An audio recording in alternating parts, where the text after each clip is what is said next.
దేవుని వాక్యాన్ని భర్తకు పిల్లలకు చెప్పుకునే విధంగా ఉండాలి. కుటుంబంలో కుటుంబ ప్రార్థన ఉండాలి. జ్ఞానంతో కుటుంబాన్ని కట్టుకోవాలి. అపోస్తలుడైన పౌలు గారు నువ్వు యేసుక్రీస్తు ప్రభువు చేసిన విధానం, చెప్పిన మాటలు, తర్వాత అపోస్తలుడైన పౌలు గారు ఆయన సంఘం విషయంలో ఆయన చేసిన విధానం, ఇవన్నీ భర్తకు పిల్లలకు ఇంటిలోని బయట ఇవన్నీ కూడా స్త్రీ చెప్పుకోవాలి. అపోస్తలుడైన పౌలు గారు ఎన్నో సంఘాలు కట్టారు. కొత్త నిబంధనకు ఒక మాదిరికరంగా ఆయన జీవించారు. ఇదిగోండి అని ప్రతి ఒక్కరికి చెప్పుకోవాలి. కుటుంబంలో చెప్పాలి. ఏమండి అతను మరి ఈ విధంగా జీవించాడండి, ఎన్నో సంఘాలు కట్టారండి, ఎన్నో బాధలు పడ్డాడండి. అపోస్తలుడైన పౌలు గారు ఆయన తల శిరస్సు ఆయన నరికేశానండి. నరికినప్పుడు ఆ సంఘం అంతా కూడా, అక్కడున్న సంఘం ఏడ్చారంటాడు. ఎందుకో తెలుసండి, మా కోసం చనిపోయారు అంటే, మా కోసం అంటే మమ్ములను ఆత్మీయంగా కట్టారు, ఆత్మీయంగా బలపరిచారు. మా నిమిత్తం అంటే మమ్మల్ని అందరినీ కట్టారు. యేసుక్రీస్తు ప్రభువారేమో మనందరి పాపాల నిమిత్తం ఆయన మరణించారు.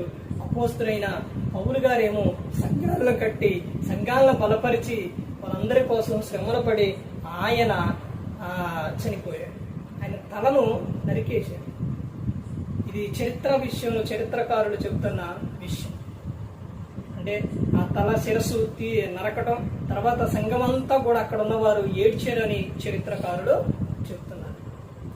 అక్కడ తర్వాత చెబుతున్న విషయం ఏంటంటే, ఇదిగో నీ దేవుడు నిన్ను కాపాడాడా అని చెప్తున్నారు. వాళ్ళు అన్నారంట, నా దేవుడు కాపాడే దేవుడేనండి, కాపాడే దేవుడే. ప్రతి ఒక్కరు కూడా గమనించుకోవాలి. మనకందరికీ దేవుడు తండ్రి అయిన దేవుడు, మనందరి కోసం ప్రాణం పెట్టింది యేసుక్రీస్తు ప్రభువారు, మనందరిని నడిపిస్తుంది పరిశుద్ధాత్మ దేవుడు. ఇవన్నీ కూడా ప్రతి క్షణం ప్రతి ఒక్కటి కూడా కుటుంబంలో స్త్రీ చెప్పుకోవాలి. ఆయన సహాయంగా ఇచ్చారండి. ప్రతి ఒక్కరు గమనించుకోవాలి, ప్రతి ఒక్కరు కూడా తెలుసుకోవాలి. ప్రతి ఒక్కరు కూడా దేవుని యందు భయభక్తులు కలిగి ఉంటారు. ఎవరు కూడా నశించి నరకానికి వెళ్ళిపోకూడదు. యేసుక్రీస్తు ప్రభువారు ఈ లోకానికి వచ్చి మనందరి కోసం శిలువలో ఆయన మరణించారు. ప్రతి ఒక్కరు కూడా దేవుని యందు భయభక్తులు కలిగి పరిశుద్ధాత్మ మాట ఏంటి హృదయ శుద్ధిని కాపాడుకుంటూ క్రీస్తుని పోలి నడుచుకున్నప్పుడు ఈ లోకం విడిచినాడు పరలోకానికి చేరుకుంటారు. మరి ఈ విధంగా నిలబెట్టి మాట్లాడించిన తండ్రి అయిన దేవునికి కృతజ్ఞతాస్తుతులు చెల్లిస్తూ, ఇంతవరకు శ్రద్ధగా ఉన్న మీకు ప్రభు పేట నా హృదయపూర్వక వందనాలు చెల్లిస్తూ ఈ మాటలు అందరికీ